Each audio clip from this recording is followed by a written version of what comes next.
Do you have a favorite recipe that has the ability to transport you to a different place in time?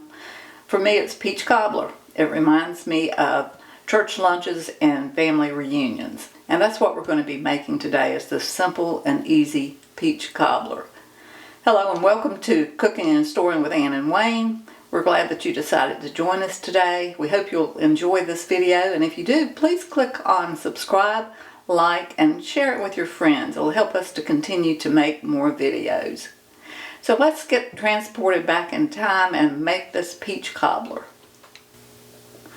First, let's talk about what you're going to need as far as your tools for making your peach cobbler. You want a 9 by 13 dish pan or glass dish. You want a whisk. You want a knife. And you want a medium-sized mixing bowl.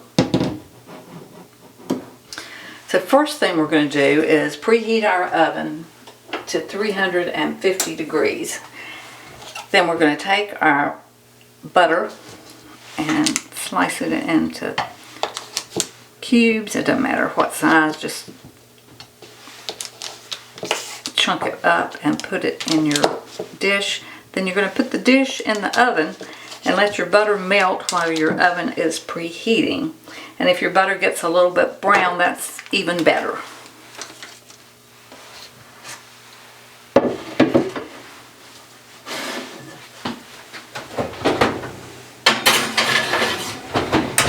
Then the ingredients that you'll need for the cobbler itself are very basic ingredients that probably you're going to have on hand. That's one of the things that I like about this recipe, is that it is very, besides being very easy, very delicious. You're probably going to have what you need readily available. Today we're going to use frozen peaches, but the other thing that I like about this recipe, you can use fresh peaches, you can use frozen peaches, you can use canned peaches. And you want to use about a quart. So these are 2-pint bags that I froze.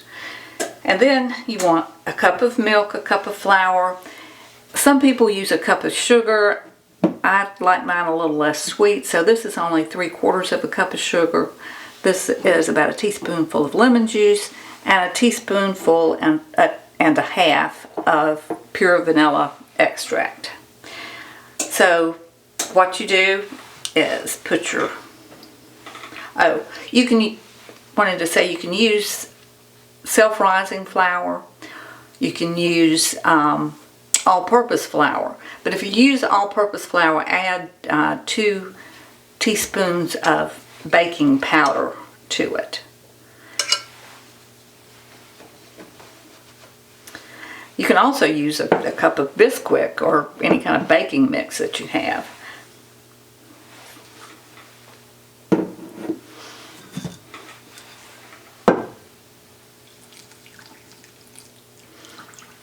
And this is going to make a fairly thin topping.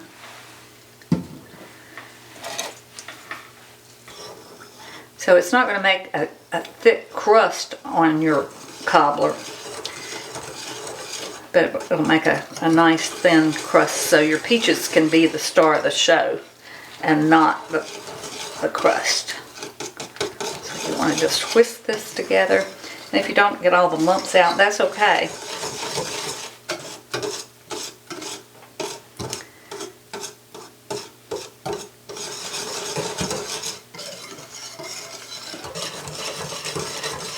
And then you want to add in your vanilla.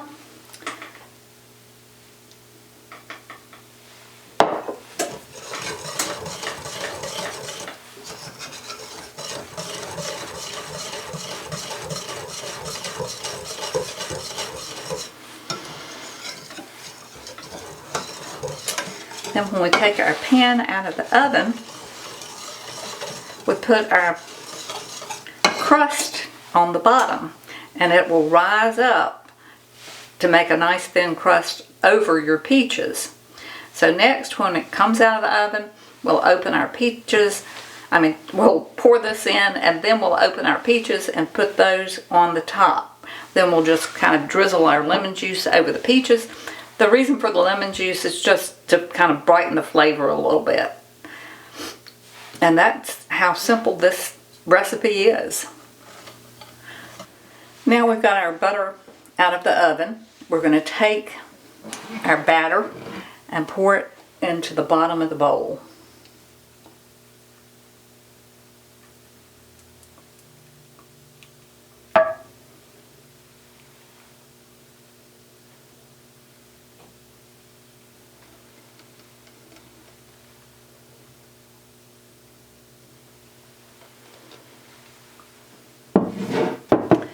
Then we're going to take our peaches.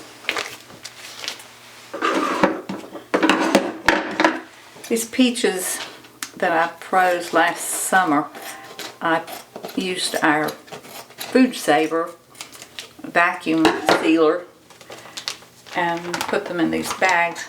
And when we get fresh peaches again, I will do a little video about that.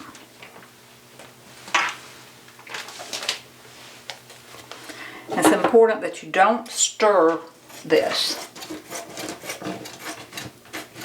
because you want your crust to rise up from the bottom.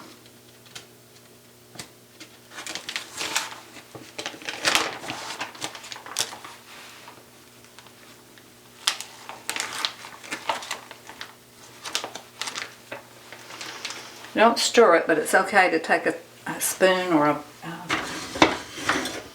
spatula and move your peaches so that they're equally distributed.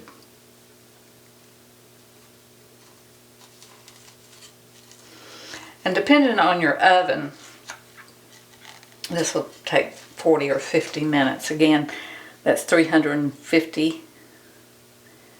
And the way you can tell your cobbler is done is when your crust comes up, it'll get a nice golden color, and you'll know that it's ready to be enjoyed.